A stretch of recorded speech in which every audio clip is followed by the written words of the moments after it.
Здравствуйте, друзья! У меня в руках маленький зайчик, выполненный его автором Ниной Васильевной Осиповой, народным мастером России из города Кирова. В начале 2000-х она ездила по разным городам, проводила мастер-классы и щедро делилась знаниями в области народных кукол. Возможно, вы слышали о таких, как Веснянка, Вятская кукла на выхволку, Отдарок на подарок. Сейчас они считаются народными, и никто не вспоминает, а возможно и не знает имени их популяризатора. С моей точки зрения, зайчик на пальчик – игрушка авторская, но в приемах изготовления отталкивалась Нина Васильевна от народной традиции. Буквально все движения рук, каждую деталь, каждую петельку Нина Васильевна как-то объясняла и обыгрывала. Прекрасный и харизматичный педагог, она много работала с детьми, в том числе в коррекционных школах. Творить что-то под ее руководством было невероятно интересно. Другие мастера подхватывали ее идеи и дополняли в своем стиле. «Зайчик в цветочек» сделан другой мастерицей Еленой Николаевой. Она стала скручивать игрушку из одного лоскута ткани, тогда как лапки зайчика Нины Васильевны приматывались отдельной полоской. Я тоже внесла от себя в игрушку оформление мордочки, глазки и вышитый носик. И теперь показываю вам. Все детали для зайчика обычно выкраиваются на глаз. Я привожу точные размеры исключительно для удобства изготовления вашей первой игрушки. Самый лучший материал для зайчика – это флис – белый, нежно-голубой или светло-розовый. Я взяла бежевый вместо белого, чтобы он лучше читался при съемке видео.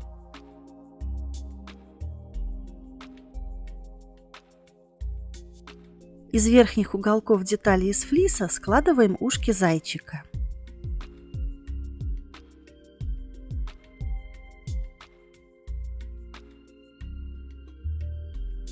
Сложенный из двух складок участок делим пополам. Пальцами драпируем ткань и перематываем ниткой, отделяя ушки от будущей головы. Придерживаем хвостик, идущий от клубка, большим пальцем. Делаем несколько витков и закрепляем парой петель.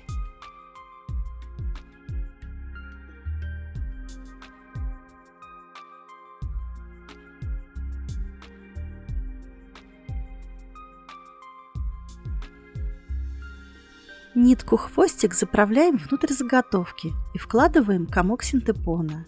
Его размер подбираем на ощупь. Голова моего зайчика около 2 см диаметром.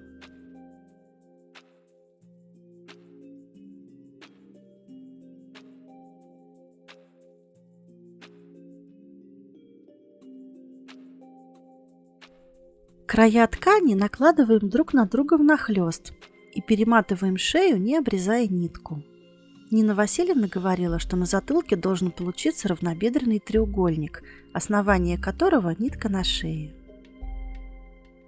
Формируем шею несколькими витками и закрепляем. Голова с ушками готова. Треугольнички на затылке есть. Оставшуюся часть полосы из флиса делим вдоль на 3 части и складываем внахлёст. Поднимаем короткую сторону вверх, чтобы голова зайчика как будто лежала на квадратной подушке. Край ткани оказывается чуть выше нитки перемотки ушек.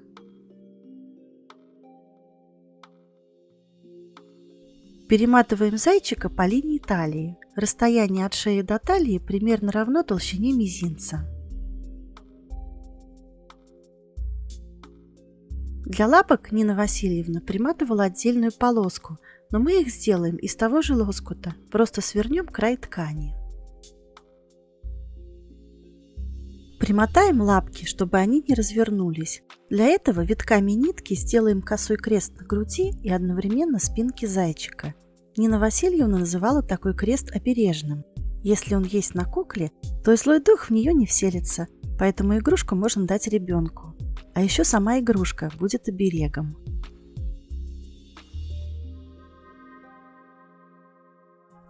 Если вы работаете с дошкольниками, то на таком варианте зайчика можно остановиться. Дети очень любят делать их по несколько штук разных цветов. Надевают на пальцы и играют.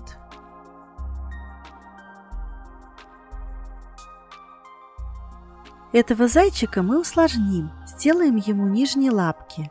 Расправим края ткани в нижней части, серединку поднимем вверх и примотаем ниткой.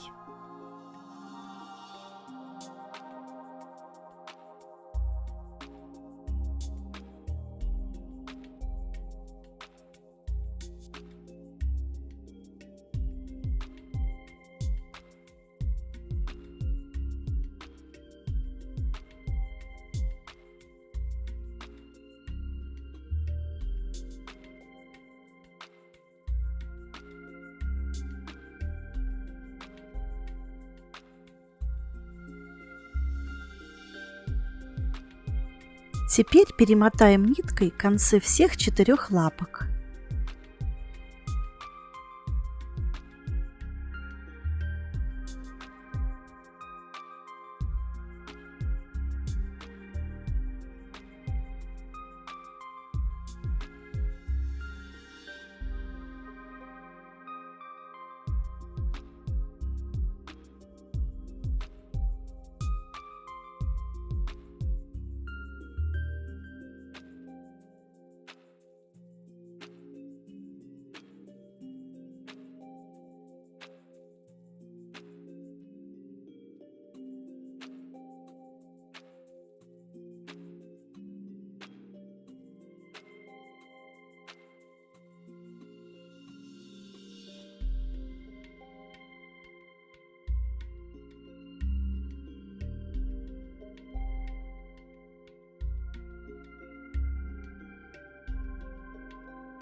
Лоскут для рубашки складываем 2 раза пополам и отрезаем уголок в центре.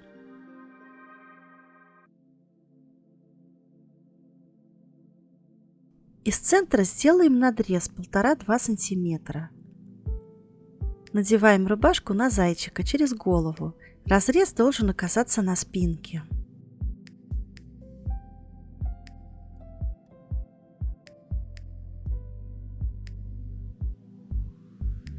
Рубашку перематываем по линии талии, затем нитку завязываем на спинке и отрезаем.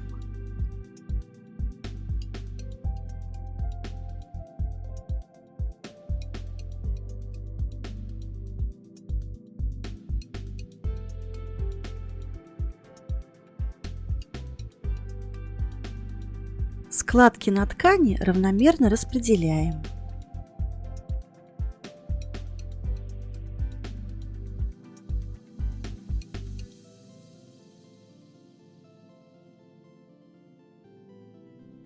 Пришьем глаза-бусинки. Делим лицевую часть головы пополам условной горизонтальной линией и сразу над ней отмечаем 2 точки.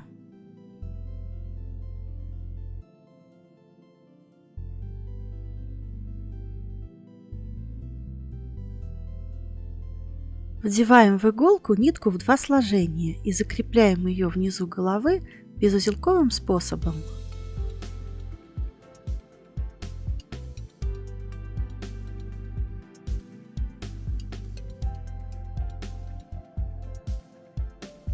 Снизу прокалываем голову и вытаскиваем иголку в одной из точек для глаза. Нанизываем бусину, затем переходим иголкой из первой точки для глаза во вторую. Нитку немного подтягиваем. Нанизываем вторую бусину и возвращаемся к шее, в место, с которого начинали. Нитку подтягиваем, чтобы втянуть бусинки, затем закрепляем.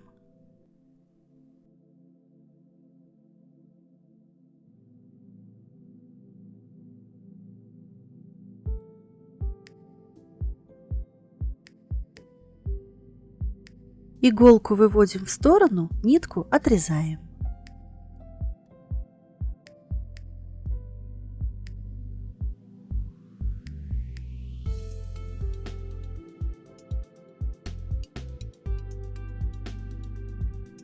Несколькими стежками вышьем нос и рот. Нос обычно находится на самой выступающей точке мордочки.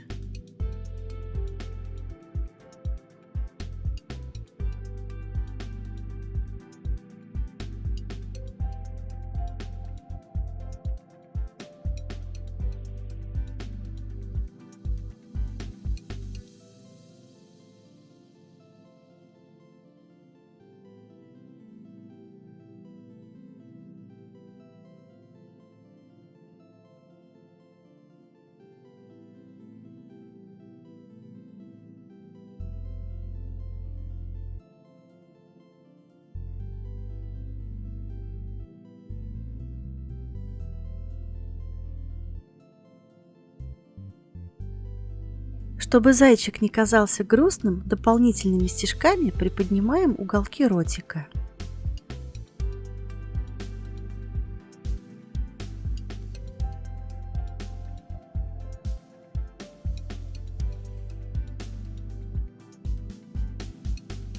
Затем переходим к вышивке век над бусинками.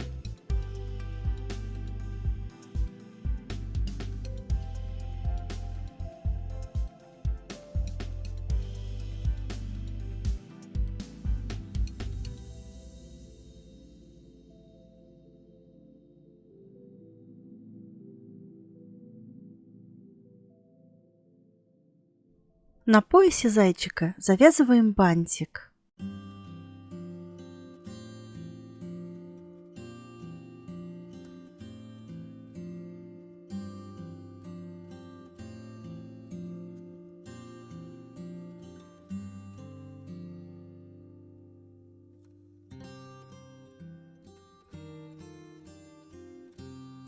Зайчик готов. Теперь сделаем ему пару.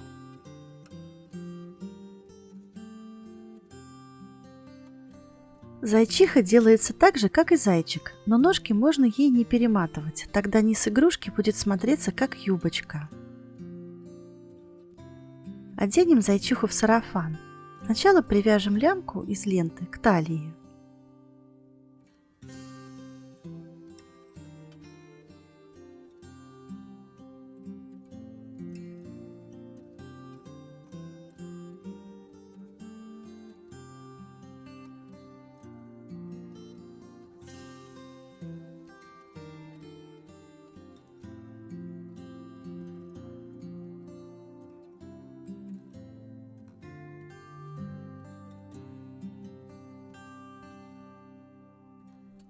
Затем завернем зайчиху в лоскут юбки сарафана, закладывая пальцами сборку. На спине располагаем ткань внахлёст.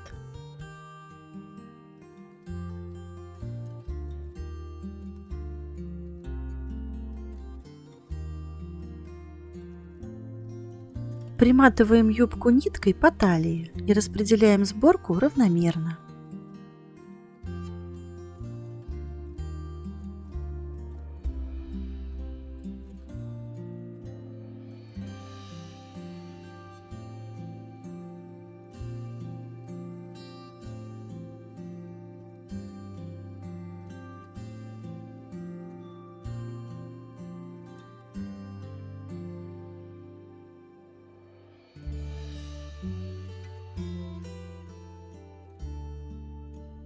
Повязываем на зайчиху бантик.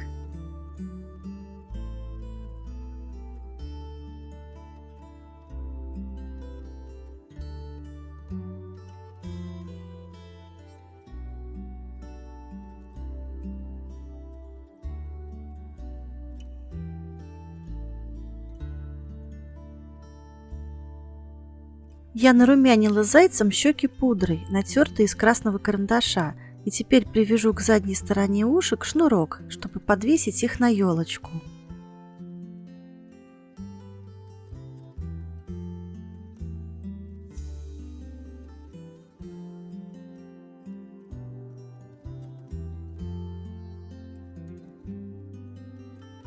Парочка зайчиков готова. Если мастер-класс вам понравился, ставьте лайки, пишите комментарии, подписывайтесь, если еще не подписались. Приятного творчества и до новых встреч!